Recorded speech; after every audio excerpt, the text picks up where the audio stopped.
अस्सलामुअलैकुम गाइस, आज हम शजब फातिमा हैदर के नॉवल हाउ इट हैपेंड के सेकंड पार्ट को कवर करने लगे हैं। इस नॉवल के फर्स्ट पार्ट का लिंक नीचे डिस्क्रिप्शन में प्रोवाइडेड है। आज हम नॉवल के रिमेनिंग कैरेक्टर्स को डिस्कस करेंगे। The first one is Sakina फूफो। सकीना फूफो दादी गुलबहार की सबसे बड़ी बेटी और हुसैन बंदियान की बहन होती है। बाकी लड़कियों की तरह सकीना की शादी भी कम उम्र में करवा दी जाती है और उसके शौहर का नाम हुसैन आलम होता है। हुसैन आलम एक नाकाम शायर होता है, जबकि सकीना कलकत्ता यानी कि इंडिया के शहर में रहती है। सकीना का character old conservative societal values को सिंबलाइज करता है, क्योंकि उसका शौहर कोई भी काम नहीं करता लेकिन वो उसे छोड़ नहीं सकती। The next one is the character of Fatima फूफो, जो कि हुसैन बंदियान की वो बहन होती है जिससे वो सबसे ज्यादा प्यार करता है। उसके हस्बैंड की डेथ हो चुकी है और उसके कोई भी बच्चे नहीं होते, इसी वजह से वो इंडिपेंडेंटली काम कर पाती है। वो लाहौर की एक फैशन मैगजीन में काम करती है जिसे दादी सख्त नापसंद करती है। फातिमा के करेक्टर के थ्रू नॉवल में ये बताने की कोशिश की गई है कि अगर फीमेल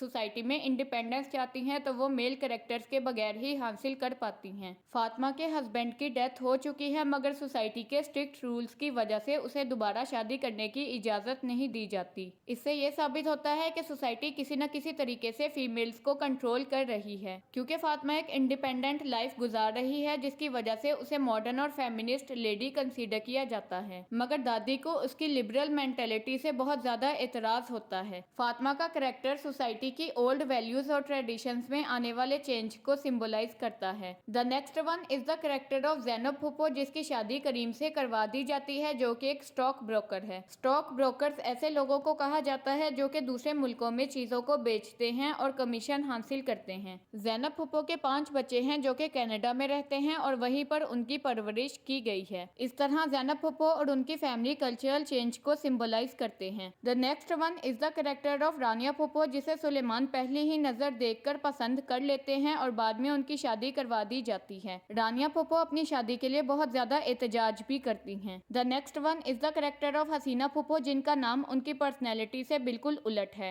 हसीना नाम सुनकर ऐसा फील होता है कि वो बहुत ज्यादा खूबसूरत होंगी, मगर हकीकत में वो बहुत ज्यादा बदसूरत होती हैं। उनके खूबसूरत ना होने की वजह से बहुत सारे रिश्ते वाले उनका रिश्ता लेने से इनकार कर देते हैं। हसीना का करेक्टर सोसाइटी की कंजर्वेटिव मेंटेलिटी को सिंबलाइज करता है, जिसमें फीमेल का खूबसूरत होना बहुत ज्यादा जरूरी है। इसके अलावा सोसाइटी की इस मेंटेलिटी को भी प्रमोट किया जाता है कि औरत का मतलब खूबसूरती होता है। क्योंकि हसीना की शादी में बहुत सारी मुश्किलात का सामना करना पड़ता है, इसी वजह से अपनी सिस्टर्स के कंपैरिजन में उनकी शादी बहुत देर बाद होती है। हसीना का एक बेटा भी होता है जिसका नाम हसन रखा जाता है और वो अपने बेटे के साथ बहुत ज्यादा कनेक्टेड होती है। The next one is the character of Malaika फूफो, जिसकी शादी राहील से करवा दी जाती है। मलाइका पहले तो राहील के रिश्ते से इनकार कर देती है, मगर जब वो उसे समझना शुरू कर देती है तो उसे वो पसंद आता है। नॉवल की फीमेल कैरेक्टर्स के थ्रू ये भी दिखाने की कोशिश की गई है कि सोसाइटी में औरतों का काम सिर्फ बच्चों को संभालना और शादी करना है। शादी करने के लिए उनके इखलाको किरदार से कई गुना ज्यादा उनका खूबसूरत होना जरूरी है। The next one is the character of Farid चचा, जो कि एक आर्मी ऑफिसर होता है, मगर बाद में उसे आयशा से प्यार हो जाता है। फरीद चचा की लाइफ स्टोरी का कॉन्टेक्स्ट 1971 में होने वाली ईस्ट और वेस्ट पाकिस्तान के दरमियान वॉर है। क्योंकि वो खुद भी एक आर्मी ऑफिसर थे, इसी वजह से 1971 में होने वाली वॉर उनकी पर्सनल लाइफ को भी बहुत ज्यादा इफेक्ट करती है। वो अपनी लवर आयशा के साथ वेस्ट पाकिस्तान की तरफ मूव कर जाता है, मगर जंग में वो भी मारा जाता है। The next one is the character of Abbas चचा, जिसकी कम उम्र में ही जहरीला पानी पीने की वजह से मौत हो जाती है। Last important character from the novel is Qurat दादी, जो कि गुलबहार की एक राइवल करेक्टर है, यानी कि वो भी किसी दूसरी फैमिली की दादी और लीडर का रोल परफॉर्म करती है,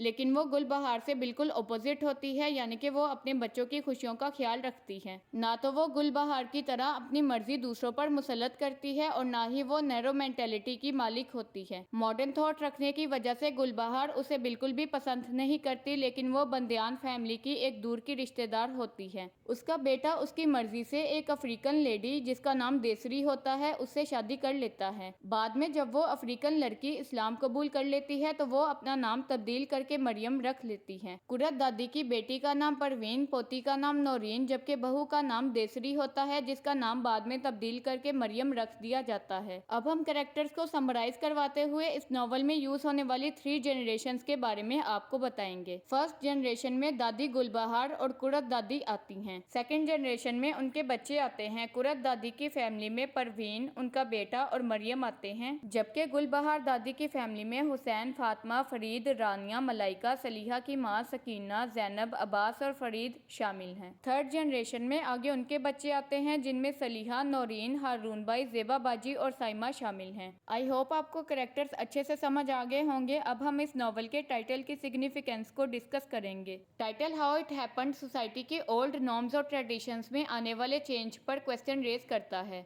नॉवल के रीडर्स ये जानने के लिए बहुत ज़्यादा क्यूरियस होते हैं कि सोसाइटी के ओल्ड नॉर्म्स और ट्रेडिशंस को किस तरह चेंज किया जा रहा है और सोसाइटी में आने वाले इन चेंजेस की वजह से कैरेक्टर्स की लाइफ किस तरह इफेक्ट हो रही है। स्टोरी में ऐसे बहुत सारे इवेंट्स और पॉइंट्स आते हैं जिस पर रीडर्स बहुत ज़्यादा कंफ्यूज हो जाते हैं कि ऐसा कैसे हो सकता है। जैसा कि दादी गुलबहार अपने स्ट्रिक्ट रूल्स को बहुत ज़्यादा फॉलो करती है और वो एक कंजर्वेटिव शिया फैमिली से बिलोंग करती है। वो कभी भी अपने रूल्स पर कॉम्प्रोमाइज़ नहीं करती थी, मगर बाद में वो जेबा की इंटरकास्ट मैरिज के लिए राजी हो जाती है और जेबा की शादी एक सुन्नी फैमिली में करवा दी जाती है। नॉवल के स्टार्ट से ही हमें ये पता चलता है कि गुलबहार लव मैरिज के सख्त खिलाफ होती है, मगर उसे अपना ये रूल भी अपने ग्रैंडसन हारून की वजह से तोड़ना पड़ता है, जो कि साइमा को बहुत ज्यादा पसंद करता है। इसके अलावा दादी हारून की फॉरेन एजुकेशन की भी सख्त खिलाफ थी, क्योंकि उसे ऐसा लगता था कि हारून बहुत ज्यादा लिबरल हो जाएगा, वो किसी गोरी से शादी करके वापिस आएगा और उनके खानदानी वकार को मिट्टी में मिला देगा। मगर हारून जब वापस आकर साइमा से शादी की बात करता है तो वो जहेज लेने से भी इनकार कर देता है। इसके अलावा कुरत की बहू एक अमेरिकन अफ्रीकन लेडी होती है और ये भी सोसाइटी में एक्सेप्ट करना बहुत ज्यादा मुश्किल हो जाता है कि किस तरह एक इस्लामिक कंट्री में रहते हुए मुसलमान किसी दूसरे रिलीजन से ताल्लुक रखने वाली लड़की से शादी कर सकता है। नॉवल में दादी के स्ट्रेंज बिहेवियर और उनके सडनली चेंज होने वाले एटीट्यूड को अंडरस्टैंड करना काफी ज्यादा डिफिकल्ट है। पहले तो वो बहुत ज्यादा कंजर्वेटिव और स्ट्रिक्ट होती हैं, मगर बाद में उनकी चेंज होने वाली फैमिली वैल्यूज को एक्सेप्ट कर लेती हैं।